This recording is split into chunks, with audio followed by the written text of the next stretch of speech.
not like people get together and then they share ideas, they learn and do stuff like that. It's boot camp is like a military training. Yeah. So that's what it is. So it's going to be very hands-on stuff. Okay, so what we are going to do in this session is we are going to do some pair programming and talk about TDD. Right? So before we do that, let's see how many laptops do we have. The people with laptops, just raise your hand. Yeah. We'll just count the hands. So 1, 2, 3, 4, 5, 6, 7, 8, 9. Okay, so that's good. Alright, so let's do this. Let's have 6 people on this side, 6 on this side. And also 3 laptops on each. At least 3 laptops on each side. And if you can have 2 people right over there where the camera is, if that's okay, because that will be easier. It's going to be a little bit tight, but we'll try to make do with it. Because we'll need to pair, as the course says, so we want to have that much of it that we can have some people to comfortably sit. So at this point, looks like we have 12 people in this room. So 6 here, 6 there, with 3 laptops to start with on each side. Is that okay? All right. So we need one more person. Eric, you can be this side. And then all right. So everybody, all set to go. So through this boot camp, we are going to cover a lot of sessions, right? Expressing intent, single responsibility principle, value objects, all the coding sessions. The idea is to work together and see and improve on our ideas, like while we are writing code. Understand what we are trying to do and learn from each other. We are going to like share our code, show them, okay, this is what somebody has done, or here has done, how can we improve on it. So this is the flow that we are going to take going forward, like in this session. Alright, so before we start with coding, let's talk a little bit about pair programming. How many of us over here have heard pair programming or know a little bit about pair programming? I've heard about it, but okay. it wasn't easy. Can you raise the hand? Can you raise the hand if you know what pair programming is or have heard about it? A little bit? Okay. Do you want to elaborate quickly? It's like 2 or 3 people coming together and collaborating program. Yeah. So 2 people to be is good. Pair. So 2 people sitting together and doing some coding, right? So this is how it looks, right? Like you have a monitor, you have a keyboard, you can have 2 keyboards.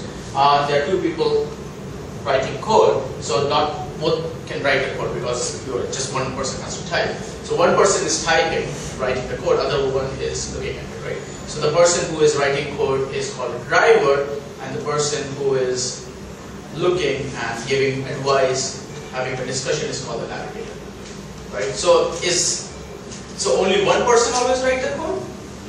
Is that a good thing? So just one person writing all the code, the other person always watching. Yeah, so idea is switch, right? Someone writing code and other one looking at it and then you switch. We are going to show you a particular form of pair programming called ping pong programming, where one person writes the test, other one passes it, and so on and so forth, right? So we're going to look at it very quickly.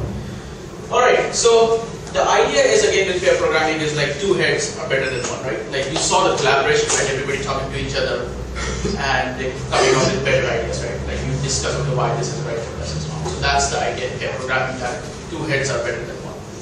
The second thing that we are going to talk about in this session is TDD.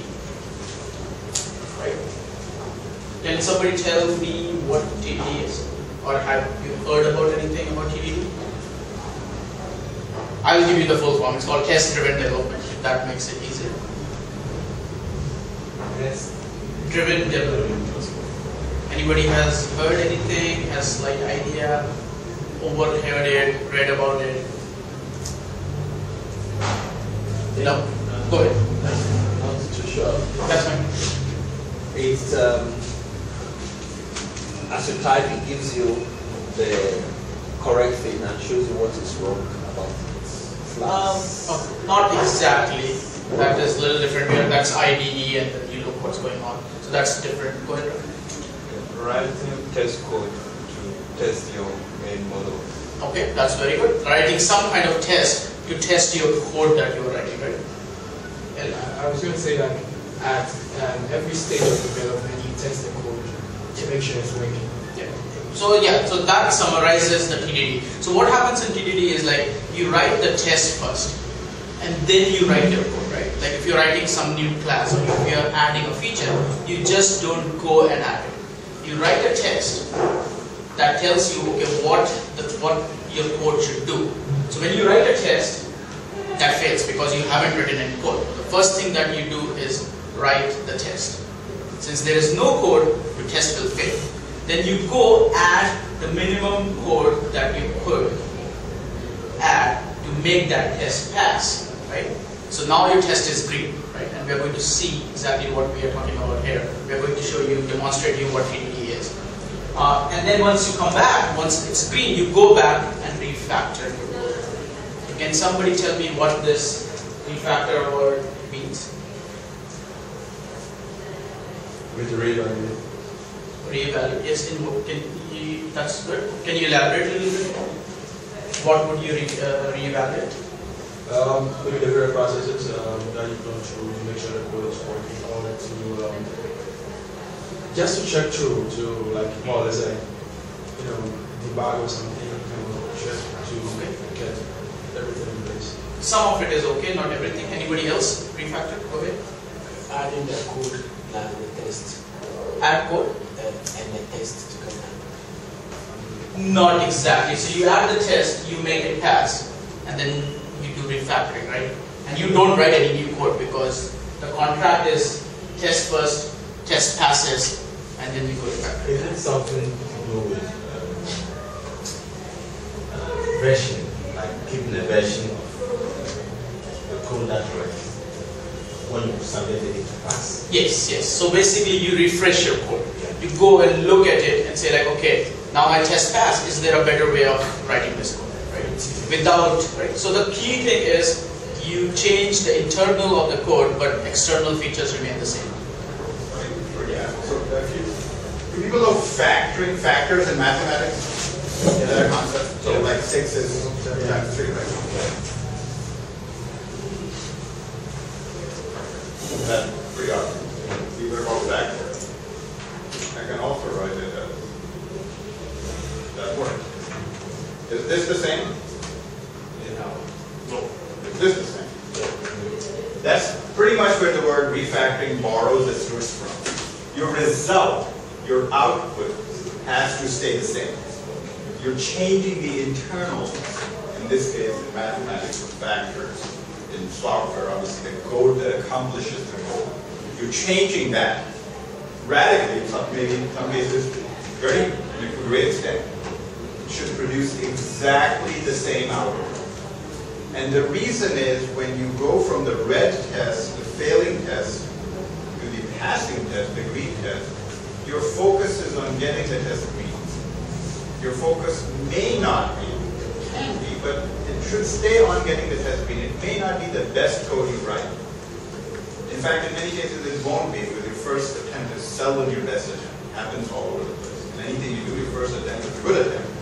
It's often not your best attempt. That's why you get that third step of refactoring, to change the internals, to make them better. But now that you have a green test, you know you're not grading it. And you'll actually see that in examples. But if this helps, then that's what you can understand. The key distinction is the result doesn't change. The internals do change. Okay, so the next thing we're going to talk about is about contracts, right? So when you started on Monday, so we talk about the class contracts, right? The ground rules is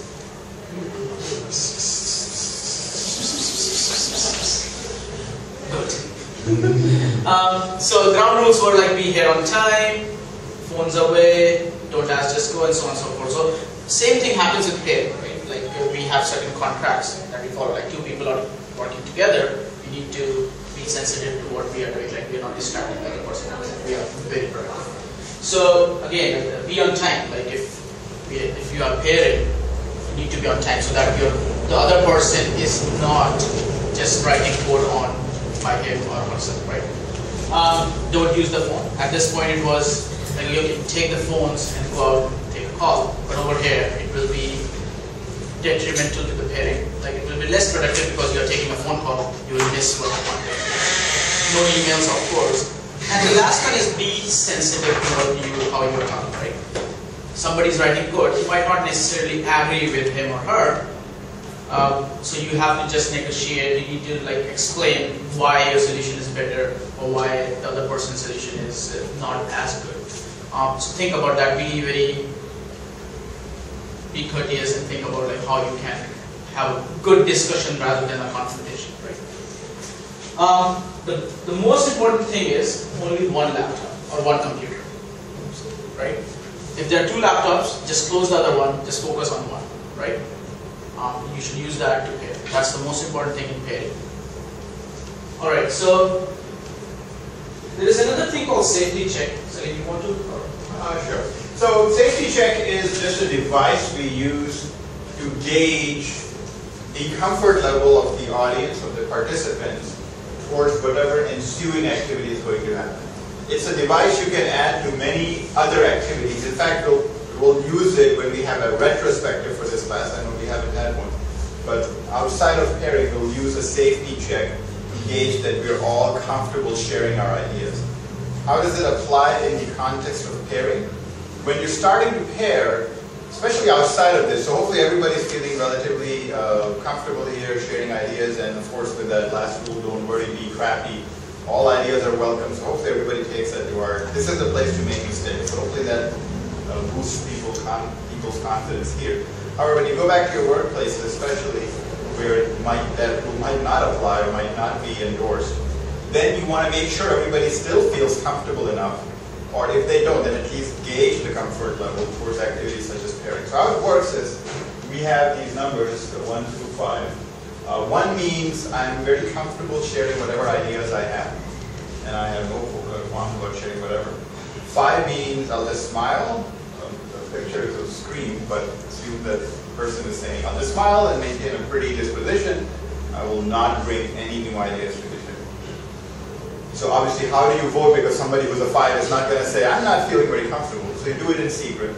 You pass out stickies or something that can be folded up. Everybody writes their number in secret, and then people collect it.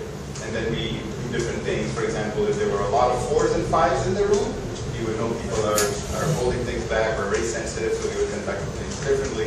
If they were all 1s and 2s, that's good. Everybody's good to talk.